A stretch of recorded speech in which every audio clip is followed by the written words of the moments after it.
Il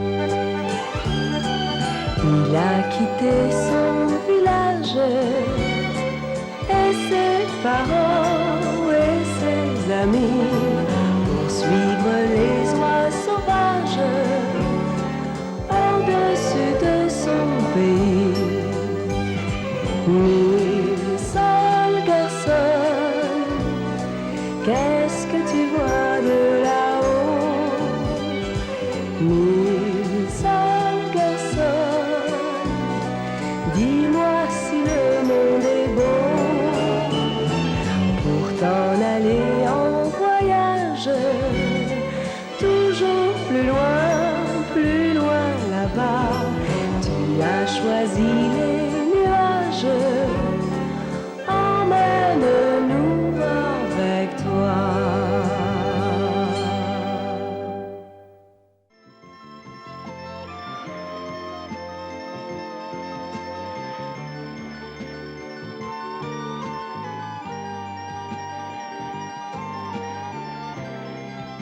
C'était une nuit tranquille et claire. La lune brillait d'un tel éclat que Niels Holgersson ne trouvait pas le sommeil. Il songeait qu'il avait quitté la maison paternelle depuis 3 semaines et qu'il avait déjà vécu des aventures extraordinaires. Ces 3 semaines lui paraissaient une éternité.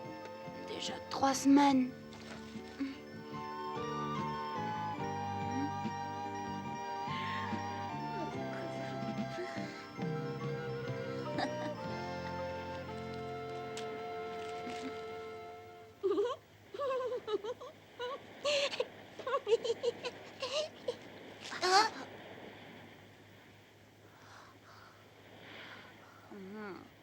Tu fais seulement semblant de dormir, je t'ai vu, Nils. J'étais content de m'être enfin endormi et toi tu m'as réveillé. Tu vas te rendormir tout de suite. Si tu me réveilles encore, je serai plus ton ami. Na. Niels contemplait le ciel et pensait à ses parents. Soudain, il découvrit un merveilleux spectacle. Venu du fond de l'horizon et éclairé par la pleine lune, un gros oiseau se dirigeait vers lui. Niels ne tarda pas à reconnaître son amie Emilia la cigogne.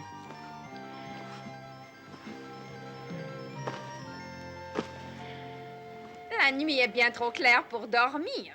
J'ai pensé que tu aurais peut-être envie de venir te promener avec moi. Il faut d'abord que je demande à Aka si elle le permet, mais elle dort. Oh oui? Si nous sommes de retour avant le lever du soleil, elle ne s'apercevra de rien. Si elle le saura, elle sait toujours tout. Alors promets-moi d'en prendre la responsabilité. Oui, je la prendrai, mais dépêche-toi de grimper, sinon la nuit finira avant que nous soyons en route. Est-ce que je peux emmener Quenotte? Naturellement. Quenotte! Quenotte, réveille-toi! Hein? Tu es devenu fou de me réveiller encore. Toi? Oui, c'est moi. Est-ce que c'est pas un peu tard pour une visite? Elle est venue nous proposer de faire une petite balade. Quoi, maintenant? À cette heure-ci? Il en est pas question. J'ai besoin de dormir. Moi, j'ai pas envie d'aller me promener au milieu de la nuit. Dans ces conditions, je vais y aller tout seul. Au revoir. Attends, Nils, j'ai réfléchi. Un hamster peut aussi bien dormir le jour.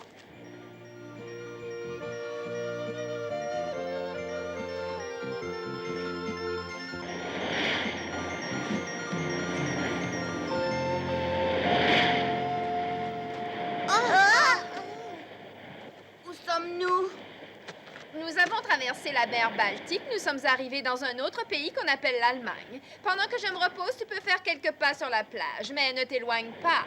Qu'est-ce qu'on attend? Allons visiter les environs.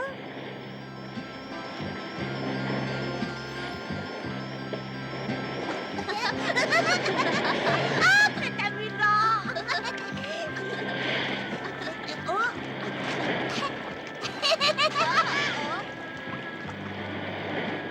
Attends que je t'attrape. Oh,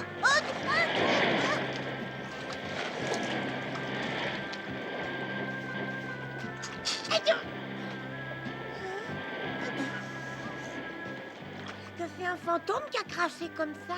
Je crois plutôt qu'il y a un coquillage dans ce trou. Et il a craché! Ça fait rien, Quenotte, t'as qu'à l'attraper. Au secours! Au secours! Aïe! Aïe! Aïe! Aïe! Au secours! Tu es vraiment un godichon. Enfin, c'est un mot de trop. Je voudrais t'y voir. Te sauve pas, petit froussard. Attends un peu.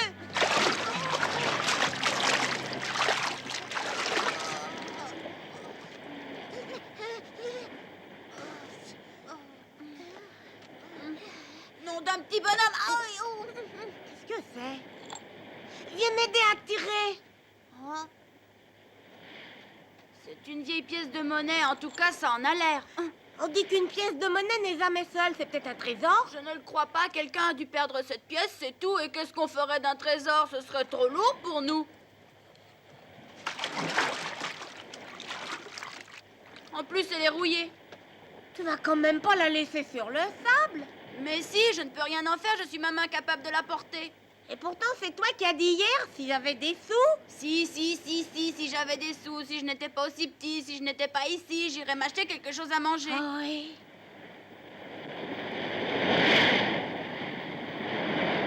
Mais je ne peux me montrer nulle part, ou bien je fais peur aux gens, ou bien ils essaient de m'attraper. Alors à quoi peut me servir cet argent?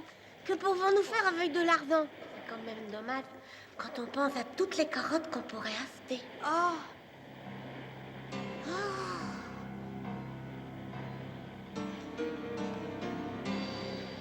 c'est l'heure des fantômes. Espérons que les mauvais esprits ne savent pas que nous sommes là. Retourne-toi, Nils, retourne-toi. Regarde derrière toi. Tu vois. Oh!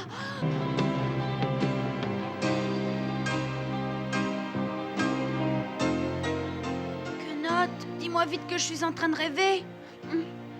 Dis-moi vite que ce n'est pas vrai.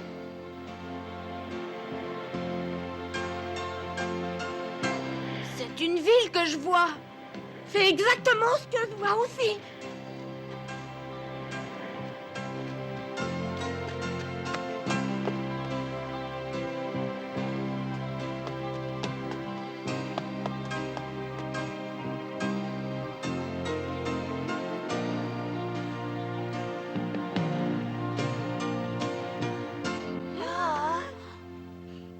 Ouvrez la porte pour laisser entrer un autre. Ouvrez la porte.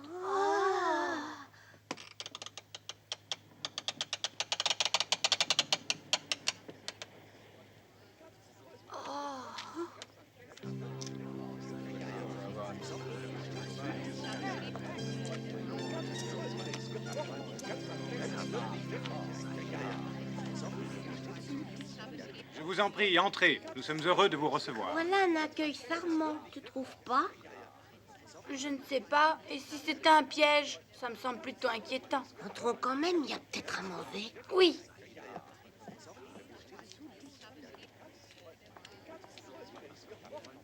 Ah!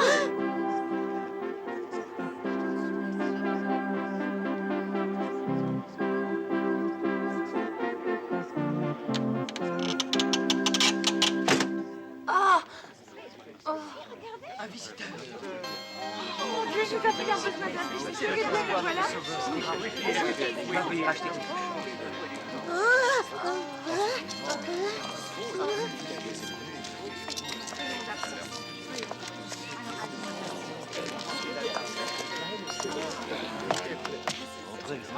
Je vous en prie, jeune homme. Entrez donc. Soyez le bienvenu. Oui, merci. Je vous en prie, jeune homme. Entrez.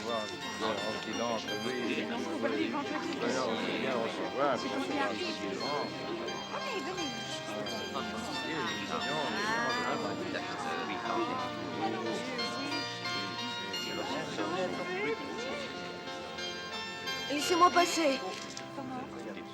Soyez le bienvenu. J'ai les plus belles pommes de notre région. Voici les meilleures. Prenez-en une. Ce n'est pas un jeune homme de cette qualité qui va acheter tes pommes.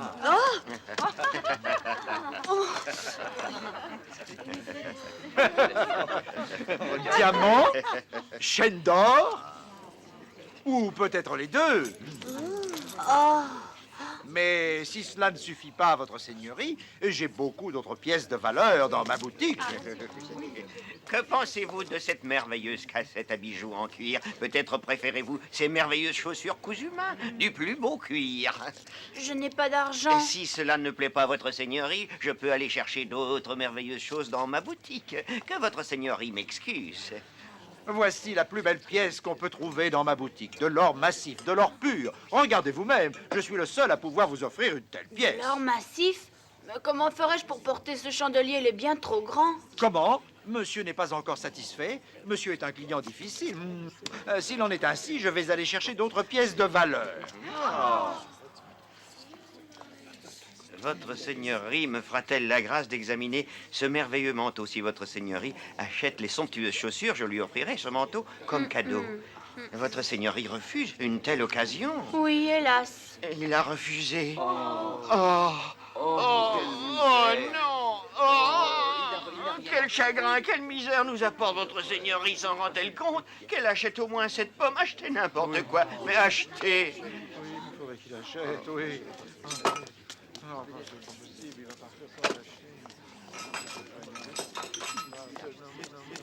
Pourquoi vide-t-il toute sa boutique? Commence à avoir peur. Il vaudrait mieux disparaître d'ici avant qu'il soit trop tard, Nils. Oui, éclipsons-nous discrètement.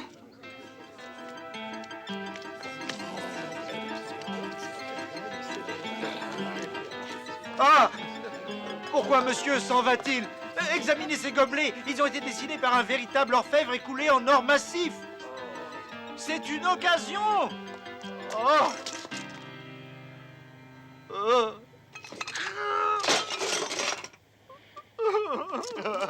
Espérons que cela ne signifie pas qu'il nous faudra attendre encore 100 ans.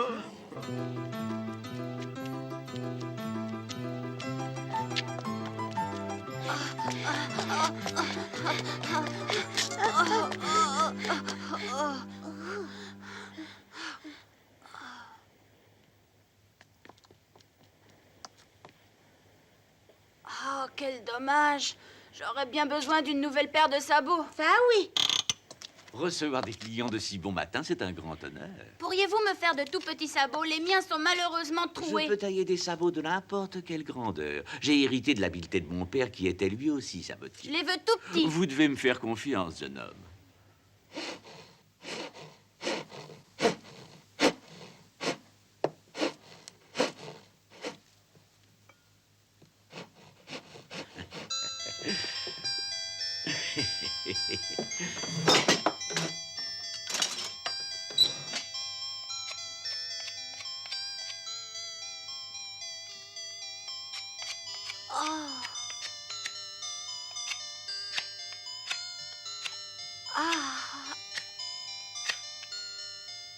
Vos sabots sont terminés. Voulez-vous les essayer? Oui.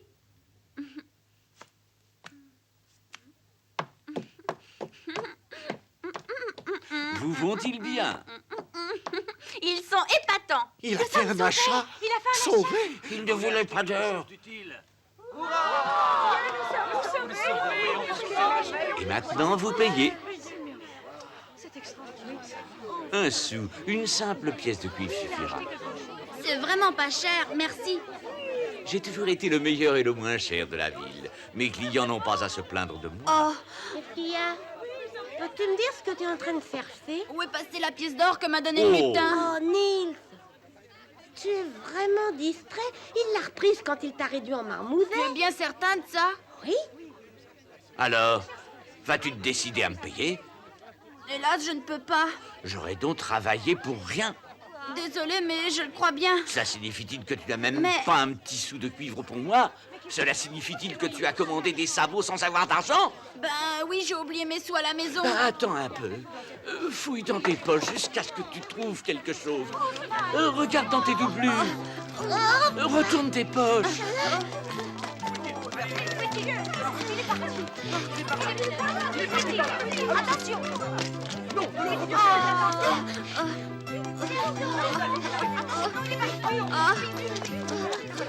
Il s'est enfui par là.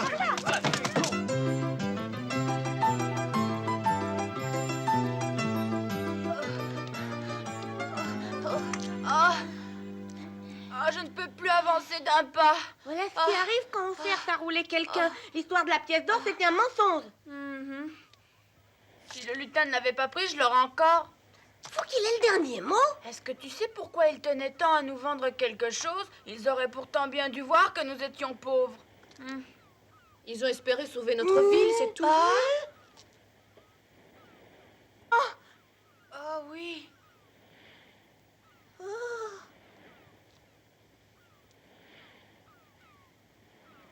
Comment allez-vous?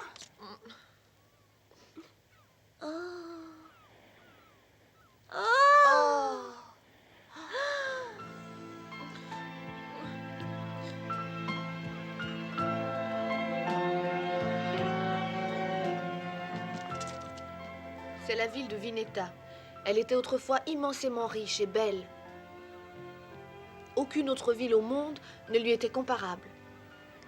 Chaque jour, des bateaux remplis des plus riches marchandises allaient et venaient dans son port. J'ai lu un jour dans un conte l'histoire d'une ville qui lui ressemblait. Malheureusement, ses habitants étaient pleins de morgue et trop orgueilleux de leur faste. Ils devaient être incroyablement riches, ces gens-là. Oh oui, ils mangeaient dans des assiettes d'or, ils buvaient dans des gobelets d'or et ils se servaient de couverts d'or. Bref, dans cette ville, tout était en or. Ils ne connaissaient plus de limites. Seul celui qui était le plus riche méritait leur considération. Ils donnaient des diamants comme jouets à leurs enfants. Et quand ils se rencontraient, les jours de fête, ils ne parlaient que de l'or. Ils dépensaient sans compter. Ils gaspillaient tout leur or. Et c'est ainsi qu'ils furent punis pour ce goût immodéré du faste. Un gigantesque raz-de-marée submergea la ville de Vineta, qui coula au fond de la mer. Elle fut ainsi rayée de la carte. Mais aucun des habitants ne mourut, et la ville ne fut pas détruite. Tous les 100 ans, cette merveille ressurgit des flots et reste pour 1 heure sur la terre ferme. Pour sauver leur ville du sortilège, les habitants doivent réussir, dans ce court délai, à vendre n'importe quoi à un être vivant. S'ils échouent, au bout d'1 heure, la ville doit retourner pour 1 siècle au fond de la mer.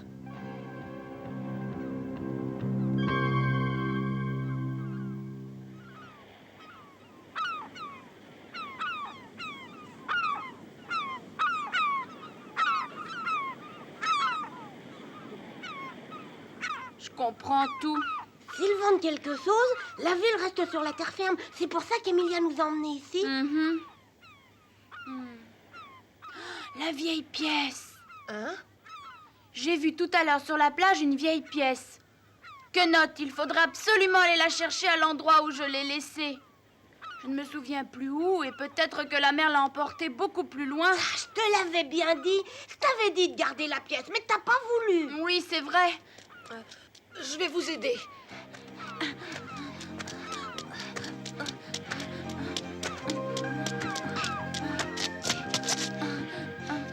Venez, ça ira plus vite. Merci. Cramponnez-vous.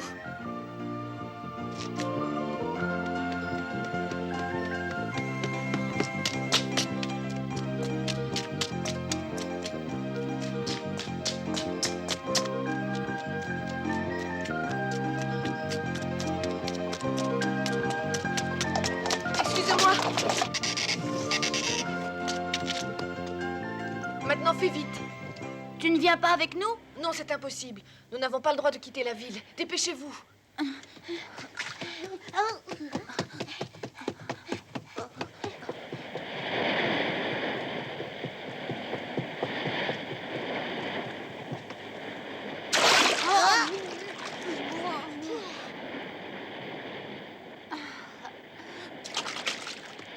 Je cherche de ce côté-là. Je crois que c'était ici. On devrait la retrouver facilement. Est-ce que ça servira à quelque chose? Attends une seconde.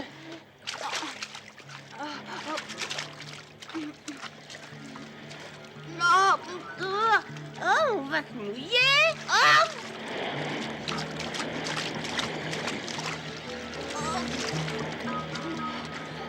Elle devrait être là.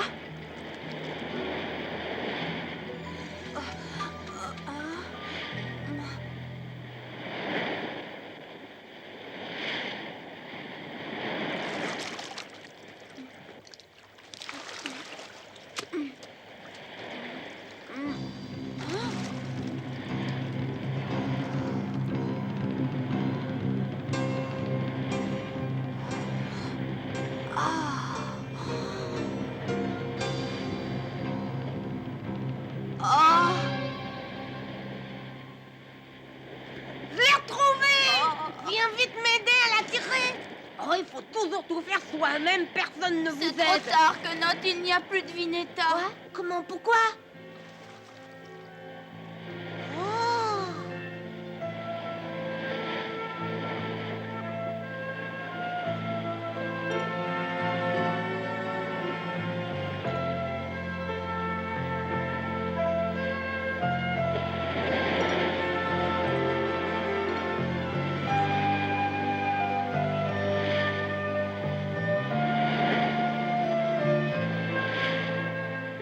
que des bêtises, je ne fais jamais ce qu'il faut. Pourquoi n'ai-je pas gardé la pièce? J'aurais pu sauver la ville, j'aurais dû être un peu plus prévoyant, dire qu'ils n'ont qu'une heure tous les 100 ans.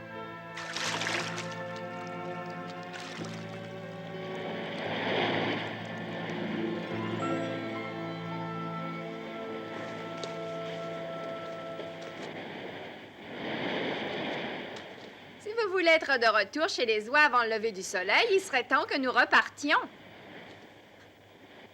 Allez, grimpe. Emilia, sais-tu quelque chose sur la ville de Vineta? Tu as vu une ville cette nuit? Alors tu t'es endormie et tu as rêvé. Mais Niels n'avait pas rêvé, et Emilia le savait bien. Elle ne voulait pas lui causer plus de chagrin. Emilia connaissait l'histoire de Vineta depuis de nombreuses années. C'était le corbeau Bataki qui la lui avait racontée.